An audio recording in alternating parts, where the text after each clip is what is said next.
In most jobs, if you mess up, you get punished. Maybe that means getting yelled at, or being made to work extra hours, something like that. In the WWE, however, punishment takes a much different form. Over the years, the company has been known to go as far as to publicly humiliate employees who do something wrong. This video will cover 7 times WWE punished wrestlers on live television. Jack Swagger has always had trouble connecting with the audience, so in 2013 he was paired with Zeb Coulter, who helped him gain popularity with fans. The Real American used this push to get himself a WrestleMania 29 match, but unfortunately around a month prior, Swagger was arrested for a DUI and possession of marijuana. This of course outraged WWE. Swagger would lose his Mania match, go on a losing streak, and essentially got buried. Swagger's career never fully recovered, and he very rarely wins a match nowadays, if he's even on TV at all.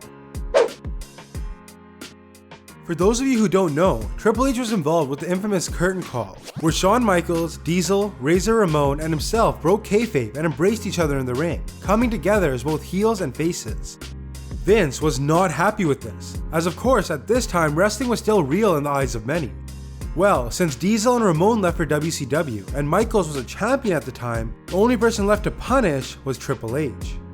Hunter would go on a pretty significant losing streak, and also lost his main event push, which was instead given to Stone Cold Steve Austin. A finalist in the 2004 Tough Enough competition, Daniel Puder stepped up when Kurt Angle challenged any of the remaining contestants to try and defeat him in an amateur wrestling match, which apparently was unscripted.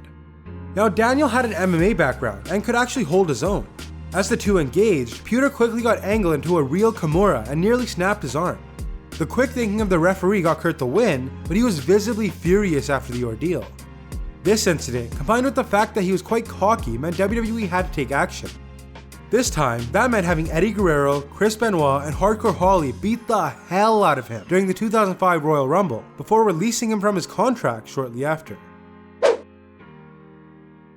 CM Punk also makes this list, but for once, it has nothing to do with the pipe bomb. Back in 2009, when Punk was World Heavyweight Champion, he was told by somebody backstage that he should start dressing more appropriately, given he was representing WWE as champion. Punk responded by saying something like, "You wouldn't say that to John Cena." Whether or not Punk was right in this situation, this landed him in some trouble. Somebody upstairs decided Punk was full of himself and not worthy of being champ, so he was dominated and quickly defeated by The Undertaker at Hell in a Cell. This would end Punk's push and send him down the card for about a year. Adrian Adonis first came to WWE as this tough-looking biker guy, but he wouldn't always remain that way. See, Adonis gained quite a bit of weight over the years, and WWE did not take a liking to that. The company does have a history of punishing employees for weight-related issues. The Peggy James storyline comes to mind. And instead of maybe helping Adonis get back in shape, they made him undergo one of the craziest gimmick changes ever. He transformed from the leather-clad brawler to, well, this. What you're looking at is adorable Adrian Adonis. This became Adrian's most memorable gimmick, so I guess that could be a good thing, depending on how you look at it. Back in 2009, Mr. McMahon personally came down to the ring to introduce a future world champion named Drew McIntyre. Things certainly looked good for Drew, as he went on a winning streak before conquering the Intercontinental Championship. However, things took a turn when McIntyre was involved with a domestic dispute with his wife, which caused WWE to change their tune. His winning streak, and push for that matter, quickly came to an end.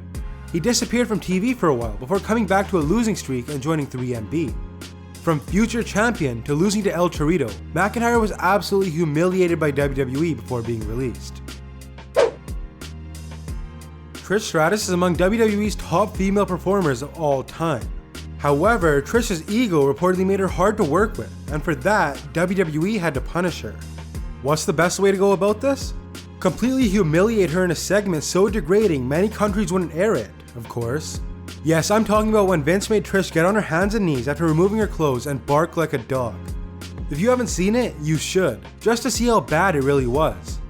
I don't have to tell you that this was extremely distasteful and disrespectful, and would never fly in today's WWE.